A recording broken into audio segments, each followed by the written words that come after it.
Hello दोस्तों, क्या हाल चाल आपके। और आपका स्वागत है हमारे यूट्यूब चैनल अल्फ़ा इंस्टीट्यूट में। और आज की क्लास है वो 11th वालों के लिए 11th की क्लास है, वो कक्षा 11 की और केमिस्ट्री क्लास है। ये पहले चैप्टर से आपको दिया जा रहा है, पूरी केमिस्ट्री आपको यहाँ पे मिलेगी। और केमिस्ट्री का बेसिक से लेके आपको आपके एग्ज़ाम से लेके सारी चीज़ें यहाँ पर अवेलेबल होंगी। बस आप हमारे साथ बने रहिए, ठीक है। तो आज हम बात करते हैं आपके पहले चैप्टर से रासायनिक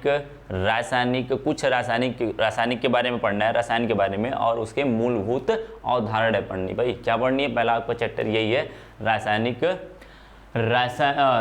की कुछ मूल अवधारणाएं। ठीक है, मूल अवधारणाएं का मतलब समझते हो, बेसिक की बात करेगा। किसकी बात करेगा वो, केमिस्ट्री की बेसिक की बात करें। जो पहला आपका चैप्टर डिजाइन किया हुआ है वो पूरी की तरीके से बेसिक की बात कर रहा है वो, कि जैसे आपने 9th में क्या पढ़ा हुआ है, 10th में क्या पढ़ा हुआ है, ठीक है। और बात करें छोटे लेवल से तो सारी चीज़ें वहाँ पे मिल जाती हैं, 9th 10th में सारी चीज़ें मिल जाती हैं। वैसे 8 और 7th की भी चीज़ें वहाँ पे मिल जाती हैं, ठीक है। तो वहाँ से बात करके धीरे धीरे आपको बढ़ाएगा, 11 से लेके आपके लेवल पे आएगा। तो चीज़ें ठीक है। तो मैं सब सिलेबस के बारे में थोड़े से बता देता हूँ आपके, कि जो पहला चैप्टर है, पहला लेक्चर है या फिर पहले चैप्टर है आपको, उसमें क्या क्या चीज़ें हैं आपका, ठीक है। तो आपका चीज़ें देखो, मैं कहाँ से शुरू करूँगा, मैं पहले बता देता हूँ क्या है जो आपने दिया हुआ है। जैसे पदार्थ के बारे में दिया हुआ, पहले आपके जब खोलोगे तो वहाँ पे चैप्टर खोलोगे तो वहाँ पे दिया हुआ पदार्थ के बारे में, जो कि आप पदार्थ में 9th में पढ़ चुके हैं। पदार्थ क्या होता है, जो स्थान गिरता है तथा जिसके अंदर जो स्थान गिरता हो, जिसके अंदर द्रव्यमान होता है, उसे पदार्थ कहते हैं। फिर पदार्थ के बारे में बोला कि पदार्थ क्या शुद्ध हैं, उसके बारे में बात करेगा। यदि पदार्थ शुद्ध होते हैं, एक अशुद्ध होता है।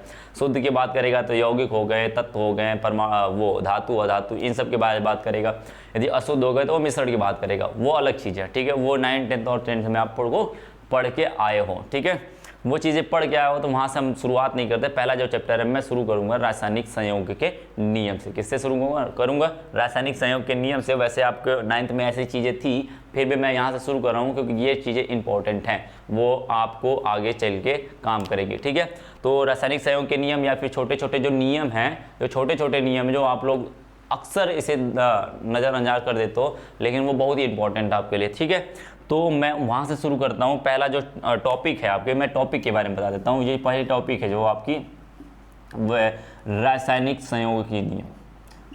रासायनिक संयोग के नियम किसके हैं, संयोग के नियम, ठीक है। जैसे केमिकल कम्बिनेशन का है, कम्बिनेशन है केमिकल रिएक्शन के, जो हैं केमिकल हैं उनकी कम्बिनेशन कैसे होती है, यानी कि संयोग कैसे। जैसे आपको नाम से ही पता होगा, रासायनिक का मतलब क्या होता है, तत्व के बारे में करेगा, परमाणु के बारे में बात करेगा, वो आपके यौगिक के बारे में बात करेगा, आपका वो अणु के बारे में बात करेगा, ठीक है, इनके बारे में बात करेगा। संयोग का मतलब क्या होता है, जुड़ना, कम्बिनेशन करना, एक दूसरे से जुड़ जाना, कम्बिनेशन करना। और नियम, वो किस नियम से एक दूसरे से, ऐसा तो है नहीं भाई कोई आया किसी से मिलके चला गया, ऐसा तो है नहीं भाई। रासायनिक पदार्थ होते हैं वो किसी से यूं ही नहीं मिलते हैं, उनके मिलने का एक प्रॉपर रीजन होता है अपना खुद का। जैसे वो किसी से, जैसे सोडियम, मैंने कह दूं कि आपका NaCl बना हुआ है, क्या बना हुआ है, NaCl बना हुआ है, तो ये एक प्रॉपर रीजन है इसका कि सोडियम क्यों क्लोरीन से, एक ही क्लोरीन से जुड़ा, क्यों सोडियम ने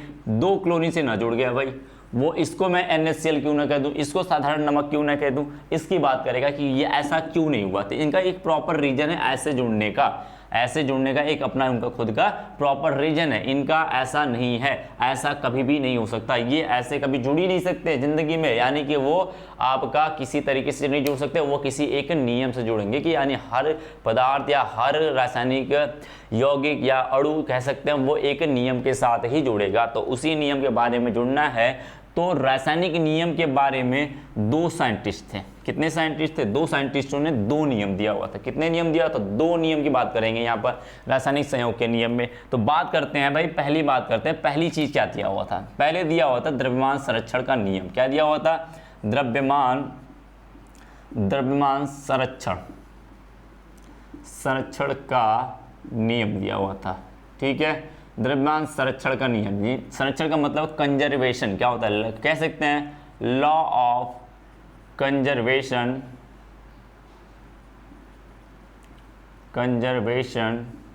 ऑफ मास, क्या कह सकते हैं, ऑफ मास कह सकते हैं इसे, इंग्लिश में भी बोल सकते हैं इसे, ठीक है, लॉ ऑफ कंजर्वेशन मास। तो कह सकते हैं भाई संरक्षण का मतलब समझ जाओ, इस नियम में कुछ ऐसा है नहीं, बस आप शब्दों का मतलब समझ गए सारी चीजें समझ जाओगे। मैं उदाहरण के साथ समझा दूंगा, सारी चीजें समझाऊंगा मैं। संरक्षण का मतलब क्या होता है? संरक्षण का मतलब होता है ऐसा कोई चीज जिसे हम सुरक्षित रख सके, यानी वो सुरक्षित हो। यदि वो आया हुआ है, प्राकृतिक में जो भी चीजें हैं वो सुरक्षित है। क्या है? सुरक्षित का मतलब सेफ है, बिल्कुल सेफ है। जैसे मैं कह दूं द्रव्यमान, क्या है? यहाँ पर जितने भी द्रव्यमान ब्रह्मांड में मिला हुआ है, हमारे ब्रह्मांड में जितने भी द्रव्यमान मिले हैं वो सभी के सभी क्या है? सेफ है। बात समझ में आई? क्या है? वो सभी सेफ है। सेफ कहने का मतलब है जितना द्रव्यमान आज तक ब्रह्मांड में यहाँ पे मिला हुआ है, इस पूरे ब्रह्मांड में जितना द्रव्यमान यहाँ पर दे दिया गया है उतना ही द्रव्यमान है, आज तक मौजूद है। इसका कहने का मतलब समझो, यानी कि द्रव्यमान को हम ना तो ही उत्पन्न कर सकते हैं, ना ही द्रव्यमान को हम लोग नष्ट कर सकते हैं। तो इस नियम के बारे में किसने बताया था? पहले ये समझ जाओ, एक लेवासिए, क्या बोलते हैं? लेवासिए। लेवासिए नाम के साइंटिस्ट थे 1774 ईस्वी में। क्या? कब? 1774 ईस्वी में। 1774 ईस्वी में एक लेवासिए नाम के साइंटिस्ट थे, इन्होंने कहा था कि कोई भी संयोजन होगा, किसी भी परमाणु के तत्व का संयोजन होगा, वो द्रव्यमान के संरक्षण नियम के हिसाब से होगा। ठीक है, इन्होंने बताया था। और 1974 में ही एक लैंडोल्ट, क्या बोलते हैं? लैंडोल्ट नाम के साइंटिस्ट थे, इन्होंने इसी बात की जो संरक्षण नाम लेवासिए ने इसका प्रतिपादन किया हुआ था, दिया हुआ था इस नियम को, लैंडोल्ट ने इसी चीज को सिद्ध कर दिया कि नहीं भाई जो लेवासिए कह रहे हैं ना वो बात सत्य है, बिल्कुल सत्य। क्या बोला गया? जैसे मैं कहूँ तो ये नियम कहता है द्रव्यमान संरक्षण के नियम से, यदि आप लिखना चाहो तो लिख सकते हो, द्रव्यमान संरक्षण के नियम के अनुसार क्या कह सकते हैं? लिख सकते हैं भाई, इसकी परिभाषा लिखना चाहो तो आप लिख सकते हो, द्रव्यमान संरक्षण नियम के अनुसार। ठीक है, अनुसार कह सकते हो, अनुसार कह सकते हो, सीधी सी बात है, लिख लेना। क्या कहेंगे? द्रव्यमान संरक्षण के नियम के अनुसार ना तो द्रव्यमान को नष्ट किया सकता है, ना तो द्रव्यमान को उत्पन्न किया जा सकता है, ना ही द्रव्यमान को नष्ट किया जा सकता है। बात समझ में आई? क्या किया जा सकता है? ना ही तो द्रव्यमान को उत्पन्न किया जा सकता है, ना ही द्रव्यमान को नष्ट किया जा सकता है। अर्थात एक रूप से दूसरे रूप में सिर्फ परिवर्तित किया जा सकता है। क्या किया जा सकता है? एक रूप से दूसरे रूप में परिवर्तित किया जा सकता है, और कुछ नहीं किया जा सकता। बात समझ गए? बात समझ गए? सिंपल सी बात है। यदि मैं कह दूं कोई पदार्थ है, मेरे पास कोई पदार्थ था, ठीक है, समझ गए बातें? बात समझ गए? यदि मैं कह दूं, जैसे समझो मैं कह सकता हूं, यानी कि कोई भी रासायनिक अभिक्रिया कराओगे, एक तरफ क्या होता है? अभिकारक होता है, एक तरफ क्या होता है? उत्पाद होता है। मैं कोई अभिकारक मिलाता हूं, वो किस में बदल जाता है? उत्पाद में बदल जाता है। तो मैं कहूँगा अभिकारक की, क्या कह सकता हूँ? अभिकारक का द्रव्यमान बराबर क्या होता है? अभिकारक का द्रव्यमान बराबर क्या होना चाहिए? उत्पाद का द्रव्यमान। किसका होना चाहिए? उत्पाद का द्रव्यमान होना चाहिए कि नहीं भाई? होना चाहिए, बिल्कुल होना चाहिए। यानी कि द्रव्यमान का संरक्षण नियम ये कहता है कि जितना मैंने लगाया हुआ है अभिक्रिया में उतना ही उत्पाद मेरा मिलना चाहिए। यदि नहीं मिल रहा है, यानी उसका उस रूप का, यानी कि मैंने मान के चलो इधर 5 किलो लगाया हुआ है, यदि इधर 5 किलो नहीं मिल रहा है, 4 किलो मिल रहा है, यानी 1 किलो कम है, तो यानी कि वो 1 किलो किसी और रूप में बदल गया जो हमें दिखाई नहीं दे रहा है, या फिर हम ज्ञात नहीं कर पा रहे हैं। ठीक है, या फिर हम ज्ञात नहीं कर पा रहे हैं उसको, या फिर हमें दिखाई नहीं दे रहा है बस, लेकिन वो है कहीं ना कहीं है किसी दूसरे रूप में, जो हम चाहते थे उस रूप में नहीं है। जैसे मैं कह दूं आपको दाल चावल बनाना है या खिचड़ी बनानी है, तो खिचड़ी बनाने के लिए क्या करते हो? दाल चावल मिलाते हो, पानी मिलाते हो, सारी चीजें मिलाते हो। आपने सारी चीजों को मिलाया और कुकर में देखा तो देखा आपका 2 किलो था। कितना था? 2 किलो। और आपने खिचड़ी बनाया तो वो 1 किलो ही बनता है। क्या बनता है? 1 किलो या 1.5 किलो बनता है। कितना बनता है? 1.5 किलो खिचड़ी बनी। तो यानी कि आपने मिलाया कितना था? आपने मिलाया कितना था भाई? 2 किलो। कितना मिलाया था? 2 kg मिलाया हुआ था। बना कितना आपका? 1.5 kg। यानी कि आपका कम कितना हुआ? 0.5 kg कम हो गया। 0.5 kg क्या हुआ? कम हो गया। इसका कहने का मतलब क्या है? 0.5 kg जो कम हुआ है ना, वो किसी दूसरे रूप में हो गया। जो हम देखना चाहते हैं खिचड़ी को, खिचड़ी के रूप में देख रहे हैं, उसके रूप में नहीं है। हो सकता है वो वाष्प बन के, पानी बन के, भाप बन के कहाँ चला गया हो? ऊपर चला गया हो। तो कहेंगे 0.5 kg 0.5 kg कहीं ना कहीं है इसके अंदर, क्या है, कहीं ना कहीं है, और वो हमें दिखाई नहीं दे रहा है या फिर हम लोग उसको ज्ञात नहीं कर पा रहे हैं। ठीक है, बात समझ गए, बात समझ गए, बिल्कुल समझ गए। तो यानी कि जितना मैंने 2 kg लगाया था और 2 kg मिल ही गया, और जो हम देख भी सकते हैं किसी को और किसी को नहीं भी देख सकते हैं, तो टेंशन मत लेना, यानी द्रव्यमान संरक्षण का नियम पालन ही करता है। जैसे मैं कह दूं, यदि मैं रासायनिक अभिक्रिया की मैं बात करूं, किसकी बात करूं, रासायनिक अभिक्रिया की बात करूं, तो सिल्वर क्लोराइड में हम लोग क्या मिलाते हैं, सिल्वर क्लोराइड है मेरे पास, कितना है, सिल्वर क्लोराइड है, इसके अंदर मैं क्या मिलाता हूँ, NaCl मिलाता हूँ, क्या मिलाता हूँ, NaCl मिलाता हूँ। तो ये क्या बनता है, Ag प्लस में NaCl यानी नमक बनता है, यही बनता है। यदि मैं कह दूं क्या कहूँ, यदि इसके अंदर मैं क्या मिलाऊं, 14 ग्राम लेता हूँ, कितना लेता हूँ, 14 ग्राम लेता हूँ, या 14 कुछ भी ले सकते हो, ठीक है, आप जितना भी ले लो, आप जितना लेना चाहो। यदि आप मैं भार ले लूँ, मैं कहूँ ये कितना बना, 1 किलो बना, या फिर आपका ये 15 kg बना, 14 ग्राम बना, कितना ग्राम बना, 14 ग्राम था, और आपने इसको 2.3 ग्राम मिलाया, कितना मिलाया, इसको आपने मान के चलो 2.4 कितना मिलाया हुआ है, 40, ठीक है, 14.40 ग्राम लिया हुआ है, आपने इसको लिया 2.3 ग्राम लिया, ठीक है। तो ये मान के चलो, जब ऐसा रिएक्शन कराते हैं कभी भी ऐसा समझ जाओ, सिल्वर क्लोराइड को 14.4 ग्राम लेके उसके अंदर 2.3 ग्राम इसको सोडियम को मिलाया जाता है, तो वहाँ पे हमें क्या मिलता है, 5.50 ग्राम सिल्वर क्लोराइड मिलता है, तथा शेष बचा हुआ क्या मिलता है, नमक मिलता है, क्या मिलता है, नमक मिलता है। नमक कितना बनेगा भाई, 12, ये कितना होगा टोटल, पहले जोड़ लेते हैं इसको, फिर उधर कितना आएगा मिल जाएगा।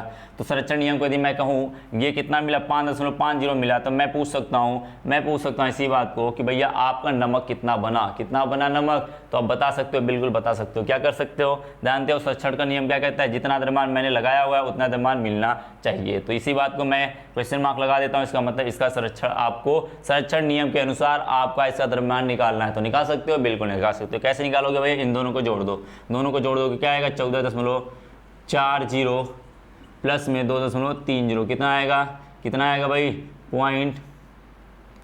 क्या आएगा, 0.70, 14 16 ग्राम आएगा, 16 ग्राम आया। इसको जोड़ोगे तो कितना आया, 5.5 में क्या जोड़ेगी वो 16 हो जाए, तो क्या करोगे, 16.5 में से इसको घटा लोगे, 16.70 में से क्या करोगे, 5 को घटा लोगे, ठीक है, घट जाएगा 0, 2 क्या बचेगा, 11 बचेगा। यानी कि नमक कितना बना था आपका, 11.20 बनेगा, ठीक है, बात समझ गए, यानी कि 11.20 बनेगा, ग्राम बनेगा, जिससे ये अभिक्रिया के या फिर द्रव्यमान के संरक्षण नियम का पालन करेगा। बात समझ गए, इस तरीके से हम बता सकते हैं द्रव्यमान संरक्षण का नियम पालन कर रहा है, ऐसा होता है, ठीक है। तो दूसरी बात आते हैं, दूसरे नियम पे आते हैं। एक नियम और दिया गया था, एक थे साइंटिस्ट थे जे प्राउस्ट, क्या नाम के साइंटिस्ट थे, जे प्राउस्ट ने, उन्होंने बताया था यदि ये अभिक्रिया का संरक्षण, कोई अभिक्रिया कर रहा है तो उसने अभिक्रिया का संरक्षण नियम पालन किया है। यदि मैं कहूँ यदि केमिकल की मैं बात करूँ तो केमिकल क्या कर रहे हैं, आपस में जुड़ रहे हैं, क्या कर रहे हैं, परमाणु आपस में जुड़ रहे हैं। तो दूसरी बात इन्होंने बताया था जुड़ने का तरीका, क्या होता है, जुड़ने का तरीका बताया था। इस तरीके से इन्होंने बताया था कि भाई उत्पाद और अभिकारक बनने का तरीका बताया था, अभिकारक का उसके साथ मिलके उत्पाद बनने का तरीका, यानी संरक्षण नियम पालन करेगा। इन्होंने बताया था कि कोई भी अभिकारक यदि आपके पास पदार्थ है, कोई भी पदार्थ यदि आपस में जुड़ रहा है तो वो किस तरीके से जुड़ते हैं, तो उसको बोलते हैं स्थिर अनुपात का नियम। क्या बोलते हैं, स्थिर अनुपात का नियम। क्या कहते हैं, स्थिर अनुपात का नियम कहते हैं, ठीक है, समझ गए। स्थिर अनुपात का नियम में क्या कहता है भाई, समझ जाओ इसको, इस चीज को समझ जाओ। देखो क्या कहता है, स्थिर अनुपात का नियम कहता है, जे प्राउस्ट थे, लिख लो पहले भाई, जे प्राउस्ट, क्या कहते हैं इसको, जे प्राउस्ट नाम के साइंटिस्ट थे। इन्होंने 1799 ईस्वी में, कब, 1799 ईस्वी में इस नियम का प्रतिपादन किया हुआ था। इस नियम के अनुसार लिखना हो तो लिख सकते हो इसको, प्राउस्ट सन 1799 ईस्वी में इस नियम के अनुसार उन्होंने एक नियम का प्रतिपादन किया जिसे स्थिर अनुपात का नियम कहते हैं। इस नियम के अनुसार लिख लेना कापी पेन लेके, इस नियम के अनुसार कोई भी पदार्थ आपस में एक भारानुपात उनका अनुपात क्या होता है, जुड़ने का अनुपात एक निश्चित अनुपात में ही जुड़ते हैं, यानी कि जुड़ने का अनुपात एक निश्चित होता है। यानी कहने का मतलब मैं कह दूं, क्या कह दूं भाई, पानी है, क्या है, पानी को बनाना है आपको, H+ में O2 बनाना है, ठीक है। आपने हाइड्रोजन और ऑक्सीजन मिलाया, क्या बना आपका, क्या बना, H2O। तो मैं कहूँ पानी का सूत्र क्या होता है, H2O, यानी अनुपात इनका निश्चित है, पानी हमेशा H2O के रूप में ही होता है। यानी कि मैं अनुपात की मैं बात करती हूँ, ये कितना है इसका, एक हाइड्रोजन का 1 ग्राम, तो 2 हाइड्रोजन का 2 ग्राम, अनुपात लगा देंगे, संबंधी का चिन्ह लगा देंगे, तो क्या हो जाएगा, एक ऑक्सीजन कितना होता है, 16 ग्राम, कितना होता है, 16 ग्राम, यानी कट करोगे 2/16 हो जाएगा, कट करो कितना आएगा, 1/8। यानी मैं भार की बात करूँ, मैं किसकी बात करूँ, भार की बात करूँ, यानी कि एक संबंधी, इनका अनुपात क्या आएगा, 1:8 का आएगा, 1:8 का आएगा। इसका मतलब क्या हुआ कि एक ग्राम हाइड्रोजन को 8 ग्राम ऑक्सीजन की जरूरत पड़ेगी। क्या करेगा, 1 ग्राम ऑक्सीजन को 8 ग्राम ऑक्सीजन की, 1 ग्राम हाइड्रोजन को 8 ग्राम ऑक्सीजन की जरूरत पड़ने वाली है। यानी कि बता सकते हैं, यानी कि इनका अनुपात क्या आता है, निश्चित होता है। यानी 1 मोल ले लो, 2 मोल ले लो, 1 लीटर लो, 2 लीटर ले लो, 3 लीटर ले लो, 4 लीटर, अब हजारों लीटर, या नदी का पानी लो, या झील का पानी ले लो, या फिर समुद्र का पानी ले लो, सभी का अनुपात क्या होता है, निश्चित होता है। यानी कितना होता है, H2O होता है, सूत्र होता है H2O, और इनका अनुपात निश्चित है 1:8। भार के रूप में कितना होता है, 1:8 होता है। यदि मैं परमाणु की बात करूं, किसकी बात करूं, परमाणु का संबंध की मैं बात करूं, स्थिर अनुपात की मैं परमाणुओं की बात करूं, तो ये 2 परमाणु, और ये कितने हैं, हाइड्रोजन के 2 परमाणु, ऑक्सीजन के कितने परमाणु हैं, 1 परमाणु। तो कह सकते हैं कि और परमाणु के रूप में परमाणु का अनुपात कितना है, 2:1 का है। यानी कि 2 हाइड्रोजन को 1 ऑक्सीजन की जरूरत पड़ेगी हमेशा पानी बनाने के लिए। यानी कहने का अर्थ, यदि मैं कह दूं इस बात को, सीधी सीधी बात कहूं परमाणु के रूप में, तो क्या कहेंगे, यदि मैं हाइड्रोजन 2 देता हूं, ऑक्सीजन क्या देता हूं, 10 दे देता हूँ, कितना देता हूँ, 10 ऑक्सीजन दे देता हूँ अणु के रूप में, तो कितने परमाणु हो गए ऑक्सीजन के, 10 दूनी 20 परमाणु हो गए। तो ये बनाएगा कितना बनाएगा, H2O ही बनाएगा। क्यों, क्योंकि आप जानते हो, क्या जानते हो भाई, 2 हाइड्रोजन को हमेशा एक ही ऑक्सीजन की जरूरत पड़ेगी। तब मेरे पास हाइड्रोजन कितने थे, 2 थे, एक ही ऑक्सीजन लेगा, बाकी ऑक्सीजन को छोड़ देगा। भैया आप घूम लो, जहाँ पे घूमना आप घूम लो, मेरे से मतलब नहीं। मैं तो पानी बन के, एक ऑक्सीजन कहेगा मैं पानी बन के चला, इधर निकल गया, आपको पीने का काम आएगा, इंसान को पीने का काम आएगा। लेकिन और बाकी बचे कितने, 20-19 ऑक्सीजन जो बचेंगे वो कहीं पे घूमते रह जाए या किसी और से रिएक्शन कर जाए, उससे मुझे मतलब नहीं है, ठीक है। तो ये पानी बनाने की कितने की जरूरत पड़ेगी, यानी 2:1 का काम करेगा। या फिर भार की बात करूंगा, तो भार की बात करूंगा तो क्या आएगा, 1:8 की बात करेगा, ठीक है, 1:8 की बात करेगा। इसी तरीके से और भी एग्जाम्पल देख सकते हो, किसी और एग्जाम्पल भी देख सकते हो, किसी और का देख सकते हो, बिल्कुल देख सकते हैं। क्या कहेंगे भाई, जैसे मैं अमोनिया बनाने की बात करूँ, हैबर विधि से यदि मैं अमोनिया बनाने की विधि की बात करूँ, क्या कहूँगा, N2+ में H2 क्या बनता है, अमोनिया बनता है। क्या बनता है, अमोनिया, NH3। इसका कितना है, 1 परमाणु, 2 परमाणु हाइड्रोजन के और ऑक्सीजन, ये हाइड्रोजन के 2 परमाणु और नाइट्रोजन के 2 परमाणु आपस में क्या किए हैं, नाइट्रोजन के 1 और ऑक्सीजन के, अमोनिया बनाने के लिए नाइट्रोजन के 1 और हाइड्रोजन के 3 परमाणु। यदि इसे बैलेंस करोगे 2 और यहाँ पे 3 लगा देंगे। यानी क्या कहने का मतलब है, अमोनिया के, क्या कहने का मतलब है, अमोनिया के 2 अणु बनाने के लिए, कितने अणु बनाने के लिए, 2 अणु बनाने के लिए हाइड्रोजन 6 चाहिए और नाइट्रोजन 2 चाहिए। यानी कि मैं एक अणु की बात करूं, कितने अणु की, मैं एक अणु की बात करूं तो NH3 हो गया, और इसमें यानी कि एक संबंधी कितना हुआ, 3 हो गया। क्या हुआ, एक संबंधी 3 का हुआ। इसका मतलब कहने का है कि एक अणु बनाने के लिए, अमोनिया का एक अणु बनाने के लिए नाइट्रोजन के 3 और नाइट्रोजन के 1 और हाइड्रोजन के 3 परमाणुओं की आवश्यकता होने वाली है। समझ गए क्या होता है, नाइट्रोजन के 1 और हाइड्रोजन के 3 परमाणुओं की आवश्यकता होने वाली है, ठीक है। यदि मैं भार की बात करूं, भार से अनुपात निकालूं, तो 1 नाइट्रोजन के कितना होता है, 14 होता है। कितना होता है, 14 होता है। और 3 हाइड्रोजन के 3 होते हैं, यानी कि 14 ग्राम नाइट्रोजन, 3 ग्राम ऑक्सीजन, 3 ग्राम, मैं कह सकता हूँ 14 ग्राम, इसको देख के मैं क्या कह सकता हूँ, 14 ग्राम नाइट्रोजन 3 ग्राम हाइड्रोजन से मिलकर अमोनिया के एक अणु बनाएगा। क्या बनाएगा, अमोनिया का एक अणु बनाएगा। बात समझ में आए, इसी को कहते हैं स्थिर का अनुपात का नियम। यानी कि आप अमोनिया को कभी भी इसके रूप में ही लिखोगे, आप किसी और रूप में लिखोगे यदि आप अनुपात बदल दिए। इसका मतलब समझो, इसका फायदे देखो, फायदे क्या है कि अनुपात हर यौगिक का फिक्स होता है, कि यानी पानी का मैं अनुपात कहूँ तो 2:1 का परमाणु के रूप में होता है, और भार के रूप में कितना होता है 1:8 का होता है। यदि मैं अमोनिया की बात करूँ तो क्या होता है, भार के रूप में 14:3 का होता है और परमाणु के रूप में 1:3 का होता है। समझ गए, बातें समझ गए। यदि मैं कहूँ यदि इनका अनुपात फिक्स ना हुआ, तो यानी वो यौगिक यदि अनुपात स्थिर ना हुआ, अस्थिर हो गया, तो यो यौगिक आपका बदल जाएगा। यदि मैं पानी कहता हूँ H2O होता है, यदि मैं इनका अनुपात क्या है 2:1 का है, कितना है 2:1 का है। यदि मैं अनुपात बदल के क्या कर दूँ, इनको 2:2 का कर दूँ, ठीक है। तो आप जानते हो 2:2 का मतलब H2 और O2, और H2O2 को क्या कहते हैं हम लोग, परऑक्साइड बोलते हैं। क्या बोलते हैं इसको, परऑक्साइड बोलते हैं। क्या बोलते हैं, परऑक्साइड